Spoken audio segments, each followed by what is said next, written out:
Milyong-milyong halaga ng mga smuggled agricultural products ang nasamsam sa ikinasang operasyon ng Department of Agriculture at Bureau of Customs sa isang warehouse sa Navotas City. Yan ang ulat ni Clazel Pardilia.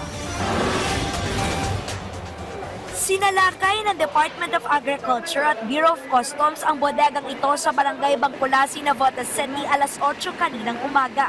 Naglalaman umano ng kimchi at egg tart ang warehouse.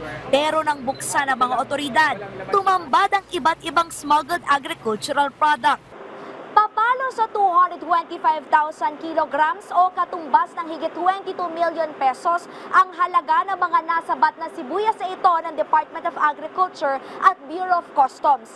Ayon sa DA, umiiral ang importation ban sa sibuyas. Ibig sabihin, iligal na nakapasok dito sa Pilipinas ang mga naturang produkto. Wala ring sanitary, phytosanitary permit kaya hindi tiyak kung ligtas kainin ng publiko. Kahon-kahong kamatis at carrots na wala ring dokumento ang nakatambak sa ilang container van.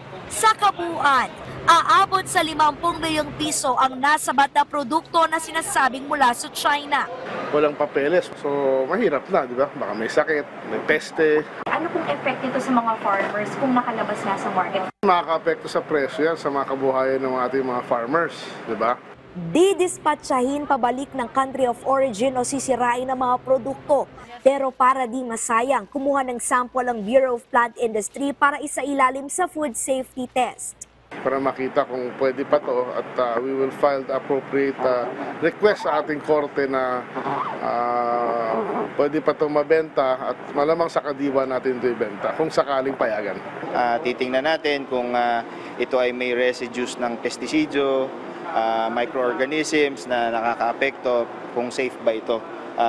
Kasi nabanggit ng ating secretary na wala itong sanitary and phytosanitary import clearances, so talagang risky ito kung ito ay makakalabas sa ating market.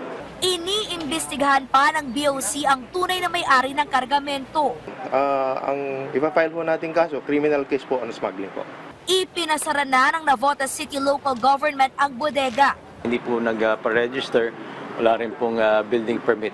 Babala naman ni Agriculture Secretary Tio Laurel Jr. Siyempre, nakita natin consignee, kung sino man ang presidente ng mga direktor, magtago na. Dahil hindi namin to titigilan hanggat mahanap namin at makulong sila. Sa oras na matukoy, iba-blacklist ang consignee ng mga smuggled products. Clazel Pardilia para sa Pambansang TV sa Bagong Pilipinas.